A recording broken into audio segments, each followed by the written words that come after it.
you need to look at every dollar you have as an investment, okay? Because it is. You could be investing in junk food for some temporary pleasure. You could be investing in some expensive girls for some temporary pleasure. I mean, taking them out and things like that, and or you're on seeking arrangements or whatever. You could invest in clothes that you wear once a month and spend thousands of dollars on luxury goods, okay? Or you could take that and buy the kind of life that you want by building and elevating and scaling your business, advertising, creating assets that pay you with minimal management. I don't believe in a fully 100% passive income, but especially now, guys, during COVID, because we don't, post-COVID, we don't know what's happening for the next couple of years. Got to be saving your money, even if it's just a couple hundred a month, or a couple 100,000 like some of my clients make per month. No one I know got rich by balling, and if you're seeing guys balling, believe me, they are going broke. That's what I look whenever I see a guy balling out, or he's at the club buying these giant $3,000 bottles of Ace of Spades or whatever the deal is to impress some girls. It's like, that dude's for sure going broke, because there's no amount of money that's safe when you can't control your spending. None. You will adjust immediately to your new level of income, and if you really have a bad spending problem, you're still going to be spending more than you make. You'll still have debt. Now you'll be able to get more credit, and you'll start using that, okay? And those guys are thinking, well, I got money coming in, so I spend it before I make it. You can't do that. You've got to establish financial discipline. You've got to take balling off the menu. And the way that you do it is really, you just stop living in other people's eyes, man. Because you know what? No one's really thinking about you all that much anyways. Those girls that you just blew out the bottle service table for, man, they're gonna forget that shit a week from now. They're gonna be the what have you done for me lately type of people. The people that are interested in that, and the people that really value for that, are the what have you done for me lately kind of people. And ultimately, 10 years from now, they're probably not even gonna remember you. If they do, it's a fleeting memory. Okay, can't be living in other people's eyes. You need to be living for hey, I've got 24 hours a day. How do I make that as happy as possible for myself? Okay, taking care of your health is important, but taking care of your money is super important, because if you don't have your money right, you have to do shit that you hate. I worked for the post office. I worked landscaping jobs. I worked as a busboy cleaning up tables. I worked every minimum wage job you could imagine, and I hated them all. I hated, after that I went into corporate Canada. I worked in e-business. I worked in sales. Hated it. Hated every job I had. Hated getting up, working for someone else, not making as much as I deserved. The only thing that I like to do is run my own business, because it's something I'm passionate about, something I love, and something I can control. And it's something where I can take a weekend off. If I'm in Thailand, I can go up to the mountains on a Tuesday afternoon and drive for 16 hours and stay in some beautiful resort, because I have that freedom. I bought that freedom, okay? When I'm on my motorcycle, I'm not thinking about what people back in Canada that I grew up with would think about what I'm doing. I'm thinking about how I'm feeling every day, how happy I am, how I feel in my heart, how the people that are closest to me are feeling. If you have money and financial freedom, you can help those around you. You can give money to the homeless. You can do all these things because you're not caught up in trying to hold up this image and keep up with the Joneses, or keep up with the guys that you think you need to keep up with, like the football players and the athletes and the rappers, or guys that you see on YouTube. All those guys are going broke. I mean, musicians go broke all the time. Entrepreneurs go broke all the time because they get high on their own supply. They go into debt. They spend too much money. They buy Ferraris.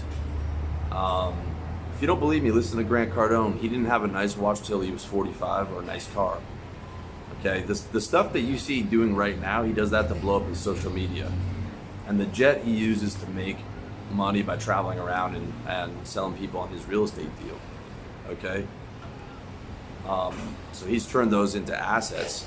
But, I mean, listen to him. He'll scold every young guy who buys a fancy car. Okay? You buy a $100,000 or $200,000 car, my God, the amount that you lose in compound interest over the next 10 years is staggering, especially if you have a high margin business. You can't have balling in your repertoire. It is not cool to ball. It's cool to have some nice things. It's cool to be able to live in a nice, comfortable place. It's cool to be able to eat good food. Yes, but to take it to that level, to try and be a baller, to impress a bunch of people that, one, don't give a shit about you, two, barely think about you, is a bad way to live, and it's going to cost you your financial freedom. It's going to cost you your ability to be able to wake up and enjoy what you do and not have to do what you hate and not have fears about money. Because guaranteed, every time you look at your monthly statement when you're trying to live like a baller, it's painful. In fact, if you're trying to live like a baller, you probably don't look at your monthly statements at all. You probably push that to the side, okay? And the worst part is, all that balling is after-tax money. If you're in North America and you're in the highest income bracket, like I would be if I moved back to Canada, you're paying 40% in taxes, and then you're paying, in Ontario, 15% GST and PST combined on everything you buy, all right?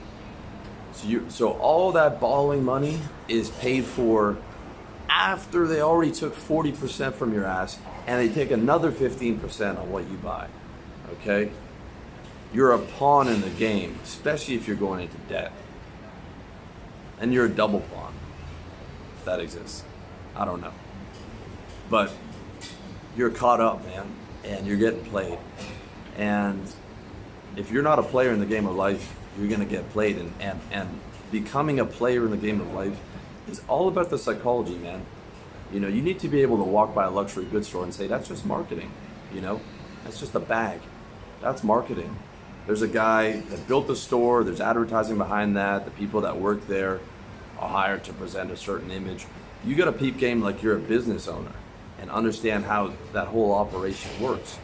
You can still buy nice things occasionally because, you know, like a nice jacket or something has value and things like that. And, you know, you get a certain amount of status for it, but you can't be a slave to that game, you know? You can't be a trick in that game, because you're getting played. You have to understand game on the whole broader level. Like Bill Gates, Jeff Bezos, all these, like, they're not worried about showing off their wealth, okay? They know they have it, right? They're not worried about being in the most expensive suit and all these different things. In fact, most really wealthy guys dress like Ross Perot. They look terrible, you know? It's if you see like a young guy and he's like 26, 27 and he's in a great suit and a great haircut and he's at some networking conference, for sure that guy has no money. Almost for sure he's probably in debt too. Okay, that's something I learned when I was at sales. I learned to ignore all those guys and go after the guys in their 40s, because there's 3 or 4 guys in those rooms who have money for me, who can buy something for me. And maybe the suit that doesn't fit super properly, but they usually have nice shoes. That's the one thing about wealthy people. They usually have nice shoes. The wealthy guy is usually wearing nice jeans, blazer, button down, and nice shoes. Everyone else is full suit. But because they're not trying as hard, they know they got it, right? Just like if you're, you know, in really good shape, you don't need to walk around in a tank top all day like a douche, because people can see that you're in shape, all right? So the message of the story is ballers go broke. Don't envy ballers. Believe me, it's only a matter of time before they've got some problems in whatever business they're in and their spending outstrips their income and they're not reinvesting.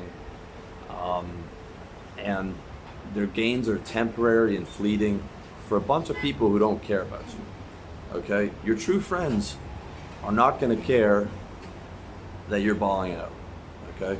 Your true friends are gonna care about you as a person, and they'll appreciate if you take them out for a nice dinner and things like that. but they're not going to be using you for your money. A good girl or a good woman is not going to be using you for your money. It's so important that you understand that. And you can't buy love. That's the other thing. You can't buy someone's love.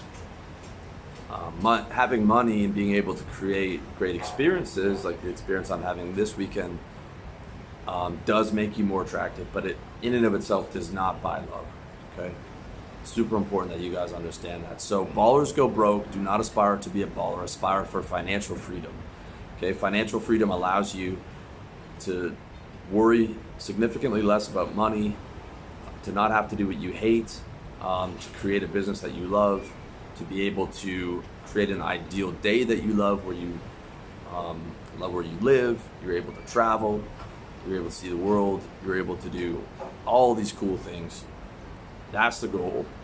Happiness is the goal, not living in other people's eyes, living in your own eyes for what will make this life most enjoyable. For me, money is a tool for that. Money is a tool for happiness, not to be used to live in someone else's eyes for the imaginary audience in your head that is, number one, not really thinking about you too much, and number two, definitely not caring about you. All right? Much love to you. Hope you found this video useful.